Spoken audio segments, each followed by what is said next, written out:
Hello दोस्तों, जैसे कि आप सबको पता ही होगा कि आईपीएल रिस्टार्ट हो रहा है और आज का जो मैच है इसमें आरसीबी वर्सेस केकेआर के बीच है। अगर वेन्यू की बात करूं तो एम चिन्ना स्वामी स्टेडियम बेंगलुरु का स्टेडियम है। और यहाँ पे अगर स्टैट्स की मैं अगर बात करूं तो देखेंगे तो यहाँ पर टोटल मैचेस अभी तक हुए 197 मैचेस। सभी मैचेस मैंने यहाँ पर पकड़े हैं और बैटिंग फर्स्ट जिन्होंने की है वो 86 बार जीते हैं, तो वही बैटिंग सेकंड वाले 109 बार जीते हैं। मतलब कुल मिला के यहाँ पर बैटिंग सेकंड की जो आती है, मतलब चेस करने वाली टीम है, ज़्यादातर मैचेस जीतने में कामयाब रही है। अगर आप देखें तो अगर आप ग्रैंड लीग की टीम बनाना चाहें तो सेकंड इनिंग में जो रहे ज़्यादा बल्लेबाज रहेंगे उनको आपको लेना है। यहाँ पर इस स्टैट्स के अनुसार 2 मैचेस टाई भी हुए हैं और सबसे बड़ी बात है कि 194 मतलब 194 का यहाँ पर एवरेज है। मतलब इतना हाई स्कोरिंग मैचेस यहाँ पर होता है और वो भी चेस करने वाले ज़्यादा जीतते हैं, तो ऑफकोर्स यहाँ पर सेकंड बैटिंग वाले प्लेयर आपको ज़्यादा अपनी टीम में शामिल करना है ताकि आपके जीतने के चांसेस बहुत ज़्यादा बढ़ जाए। चलिए यहाँ पर जो इस आईपीएल में अभी तक जो मैचेस हुए उनके स्टैट्स देखेंगे तो यहाँ पर आपको थोड़ा बॉलिंग का भी समझ में आ जाएगा कि क्या आपको कौन कौन से गेंदबाजों को यहाँ पर लेना है। मैच नंबर 14 जो हुआ था डे नाइट मैच था और आरसीबी वर्सेस जीटी मतलब royal Challengers Bangalore versus Gujarat Titans के बीच मैच हुआ था। आरसीबी ने पहली पारी में 169 रन 8 विकेट खोकर बनाए थे 20 ओवर में, लेकिन जीटी ने इसको आसानी से चेस कर लिया था। 2 ही विकेट इनके गिरे थे, 17.2 ओवर में इनको लगे थे चेस करने के लिए। यहाँ पर अगर आप देखेंगे तो टोटल विकेट्स गिरे थे 10 विकेट्स और यहाँ पर उसमें से 8 विकेट फास्टर्स ने लिए थे, 2 विकेट सिर्फ स्पिन ने लिए थे। उसके बाद आ जाते अगले मैच पर, तो वो था मैच नंबर 24। ये भी डे नाइट मैच था। आरसीबी ने यहाँ पर पहले बल्लेबाजी करते हुए 163 रन बनाए थे 7 विकेट खोकर 20 ओवर में, जिसके बाद दिल्ली कैपिटल्स ने इसे भी आसानी से चेस कर लिया था 17.5 ओवर में 4 विकेट खोकर। यहाँ पर भी देखेंगे तो टोटल विकेट्स गिरे थे 11 विकेट्स और यहाँ पर भी देखेंगे तो फास्टर ने 5 विकेट लिए थे, स्पिनर्स ने 5 विकेट लिए थे और 1 रन आउट हुआ था। तो मतलब यहाँ पर 50-50 का मामला है, लेकिन यहाँ पर भी मैच आप देखेंगे तो चेस हुआ था। चलिए अगले मैच पर चलेंगे तो ये मैच नंबर 34 था। ये भी डे नाइट था, लेकिन बारिश की वजह से 14 ओवर का हो गया था। आरसीबी ने 14 ओवर में 9 विकेट खोकर 95 रन बनाए थे। इसे भी अगर देखें तो पीबीकेएस ने आसानी से 12.1 ओवर में 98 रन 5 विकेट खोकर चेस कर लिया था। यहाँ पर ज़रूर विकेट 14 गिरे थे और जिसमें से फास्टर्स ने 10 विकेट लिए थे, स्पिनर्स ने 4 ही विकेट लिए थे। अभी तक आपको सिनेरियो समझ में आ चुका होगा, मैं फिर भी आगे आपको समझाऊंगा, लेकिन अभी चलते मैच नंबर 42 जो भी डे नाइट मैच था। और यहाँ पर तो बहुत ही ज़बरदस्त मैच हुआ था क्योंकि आरसीबी ने यहाँ पर 5 विकेट खोकर 205 रन बनाए थे 20 ओवर में। आरआर भी काफ़ी करीब आ चुकी थी और उन्होंने 194 रन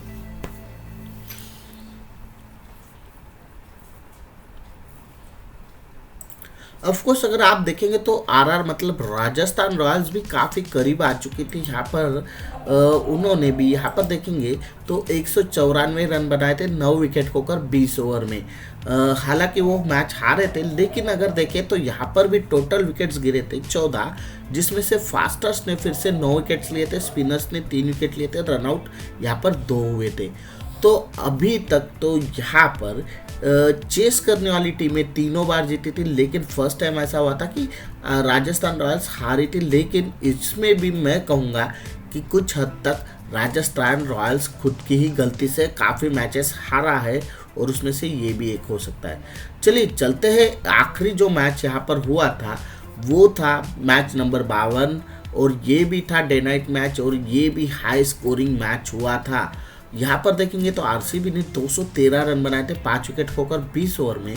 तो वही सीएसके भी यहाँ पर बहुत ज़्यादा पीछे नहीं रही थी, 211 रन 5 विकेट खोकर बनाने में कामयाब रही थी। मतलब लगभग ये भी मैच चेस हो ही चुका था, लेकिन 2 रन के लिए ये सीएसके मैच हार गई थी। यहाँ पर भी देखेंगे तो टोटल विकेट्स गिरे थे 10 और फास्टर्स ने यहाँ पर 8 विकेट्स लिए थे, तो वही स्पिनर्स ने 2 ही विकेट लिए थे। तो आपको समझ में आ चुका होगा, यहाँ आपको सबसे पहले तो जो चेस करने वाली टीम है उसके ज़्यादा बल्लेबाज लेने हैं, और उसके बाद आपको गेंदबाजी में देखेंगे तो अभी तक इन 5 मैचों के मैंने जो स्टैट्स बताए हैं, इस IPL 2025 के स्टैट्स थे वो, उसमें टोटल विकेट गिरे हैं 59, जिसमें से फास्टर्स ने 40 विकेट लिए हैं तो स्पिनर्स ने 16 विकेट लिए। अगर रनआउट देखें तो 3 ही हुए, मतलब फास्टर का यहाँ पर बोलबाला है।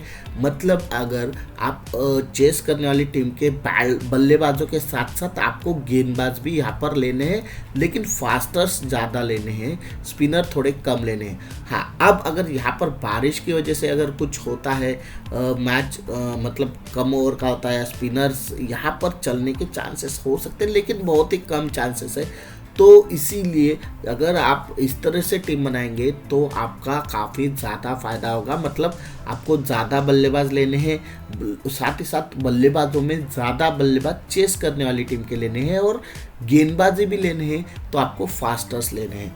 तो चलिए एक अगले और स्टैट्स दिखाऊँ तो यहाँ पर अगर इस वेन्यू पर चिन्नास्वामी स्टेडियम पर अभी तक जो सबसे बेस्ट बैट्समैन रहे, 6 हाई स्कोरर बैट्समैन रहेंगे, उनके स्टैट्स मैं आपको दिखाता हूँ। तो सबसे पहले ऑफकोर्स तो विराट कोहली रहने वाले। 109 मैचेस में उन्होंने 3618 रन बनाए, 4 शतक और 27 अर्धशतक बनाने में कामयाब रहे। उसके बाद क्विंटन डी कॉक, इन्होंने 13 मैचेस में 544 रन बनाए, 1 शतक और 450 यहाँ पर शामिल है। लेकिन अब देखना ये ज़रूरी है कि क्विंटन डी कॉक का मैच खेलते हैं या नहीं खेलते। अगर खेलते हैं तो आप उनको ज़रूर ले सकते हैं।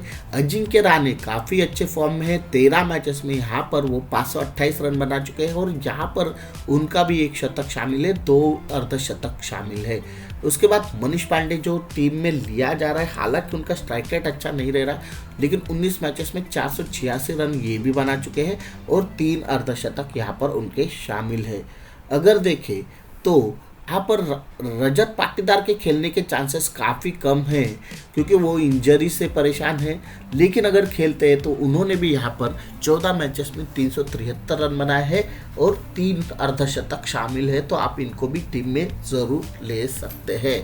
अगर मयंक अग्रवाल की एंट्री हो चुके हैं, देवदत्त पडिक्कल इंजरी से रूल्ड आउट हो चुके हैं, जिसकी वजह से मयंक अग्रवाल यहाँ पर खेलते नज़र आने वाले हमें बैंगलोर की टीम में। इन्होंने भी यहाँ पर 21 मैचेस खेले, 315 रन बनाए, और 1 अर्धशतक यहाँ पर लगाने में कामयाब हुए हैं। चलिए, ये था बैटिंग का, आपको मतलब समझ में आ चुका होगा किस किस को आपको लेना है। अब बात कर लेते हैं इस स्टेडियम पर मोस्ट विकेट्स, सबसे ज़्यादा विकेट्स लेने वाले गेंदबाजों के बारे में। क्योंकि हाँ, सभी बल्लेबाज तो हम नहीं ले सकते, हमको गेंदबाज भी यहाँ पर लेने होते। तो गेंदबाज यहाँ पर कौन से चले हैं अभी तक, वो भी देख लेते हैं। सबसे पहले भुवनेश्वर कुमार अभी तक यहाँ पर 19 मैचेस में 20 विकेट लेने में कामयाब रहे। आंद्रे रसेल जो कि कोलकाता के मेन प्लेयर रहेंगे, 9 मैचेस में ही 14 विकेट्स ले चुके हैं। यश दयाल 13 मैचेस में 14 विकेट ले चुके हैं। तो कुल मिला के यहाँ पर ये तीनों गेंदबाज सबसे ज़्यादा सक्सेसफुल हुए हैं। अब हेड टू हेड की बात करूँ तो यहाँ पर टोटल मैचेस प्लेड हुए इन दोनों के टीमों के बीच 35, जिसमें से केकेआर ने 20 मैचेस में वॉन किया है, तो आरसीबी ने यहाँ पर 15 मैचेस में वॉन किया है। मतलब केकेआर 5 मैचेस आगे है। जी हाँ दोस्तों, अगर देखें तो केकेआर ज़्यादा मैचेस जीतने में अभी तक कामयाब रही है। चलिए आगे बढ़ते हैं प्लेइंग 11। सबसे पहले आरसीबी की प्लेइंग 11 किस तरह से रह सकती है वो हम आपको यहाँ पर दिखाने जा रहे हैं। विराट कोहली, पी सॉल्ट आते हैं, तो पी सॉल्ट अगर इंजर्ड है तो वो अगर नहीं रहते तो किसी और को यहाँ पर चांस मिल सकता है। लेकिन अब अगर पी सॉल्ट अच्छे हो जाते हैं, इंजर्ड नहीं रहते, तो उनको ज़रूर इस टीम में जगह मिल सकती है। मयंक अग्रवाल को पूरे चांसेस से इस टीम में जगह मिल जाएंगी। रजत पाटीदार भी इंजरी से अगर उभर चुके होंगे तो उनको भी चांस मिल जाएगा फिर से, क्योंकि कप्तान है, उनको दूर नहीं रख सकते। उसके अलावा जितेश शर्मा भी यहाँ पर खेलते हुए नज़र आएंगे। यहाँ पर Tim David, Romario Shepherd, Krunal Pandya, Bhuvneshwar Kumar, Yash Dayal, Lungi Ngidi, और यहाँ पर देखेंगे तो सुयश शर्मा भी आपको देखते दिखेंगे। तो ये हो सकते प्रोबेबल 11 आरसीबी की। तो यहाँ पर देख लेते हैं केकेआर की प्लेइंग 11 किस तरह से रहेंगी। ऑफकोर्स अजिंक्य रहाणे रहेंगे, सुनील नरीन रहेंगे, गुरबाज रह सकते हैं, या फिर क्विंटन डिकॉक का अगर यहाँ पर स्टैट्स देखा तो ज़्यादा बेटर है।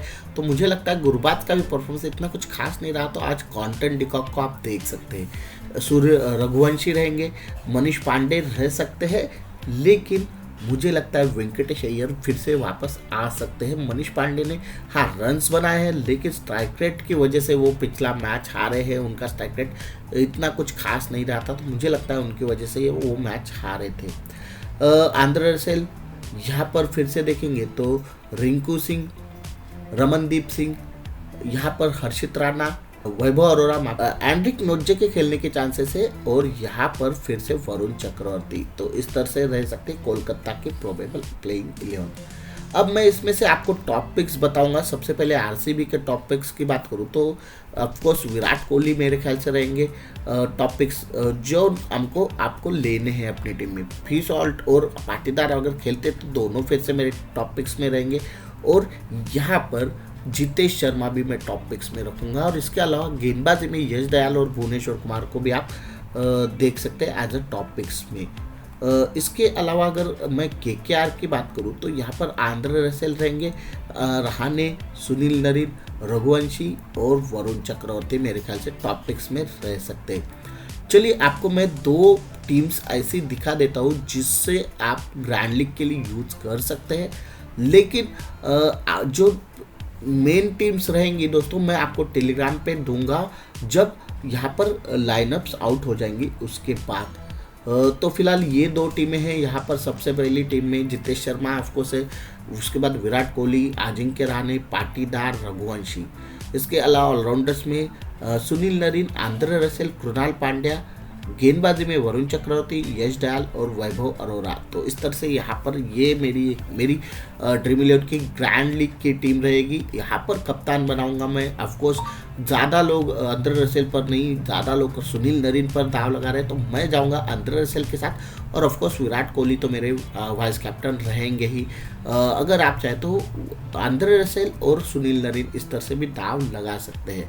चलिए दूसरी टीम आपको दिख रही होंगी, तो यहाँ पर पी सॉल्ट और जितेश शर्मा दोनों को मैं रख रहा हूँ। हालांकि पी सॉल्ट खेलते नहीं, अभी तक फिक्स नहीं है, अगर वो नहीं खेलते तो आपको किसी और को यहाँ पर देना होगा।